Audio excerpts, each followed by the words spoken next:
पुढची एक मोठी बातमी आहे। संजय गांधी उद्यानामध्ये प्रवाशांना फिरवणारी बस पलटी झाली आहे। बोरीवलीमधली ही धक्कादायक घटना आहे। बसमध्ये 30 ते 35 प्रवासी होते। अपघातामध्ये 8 जण जखमी झाल्याची माहिती मिळते। कणेरी गुफेकडे जाताना हा अपघात झाल्याचं समजतंय। संजय गांधी उद्यानामधली ही घटना आहे। प्रवाशांना फिरवणारी बस पलटी झाली आहे आणि बोरीवलीमधली धक्कादायक घटना आहे। आपण अधिक माहिती घेऊया आपल्या प्रतिनिधी सीमा दाते यांच्याकडून। सीमा, हा अपघात झालाय, तिथला आता जे जखमी झालेत प्रवासी त्यांची अवस्था कशी आहे?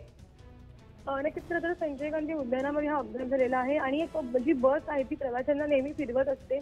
मग संजय गांधी उद्यान ते कणेरी गुफेकडे ही बस जात होती आणि यावेळी हा अपघात झालाय।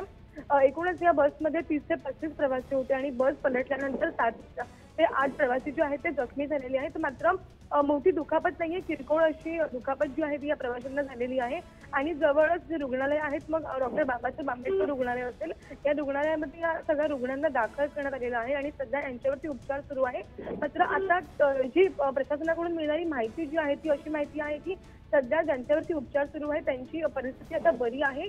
कोणतीही मोठी दुखापत जी आहे ती त्यांना झालेली नाहीये। धन्यवाद सीमा, दिलेल्या सविस्तर माहितीसाठी। संजय गांधी उद्यानामधली घटना आहे। प्रवाशांना फिरवणारी बस पलटी झाल्यानं 8 प्रवासी जखमी झालेत आणि या बसमध्ये एकूण 30 ते 35 प्रवासी होते।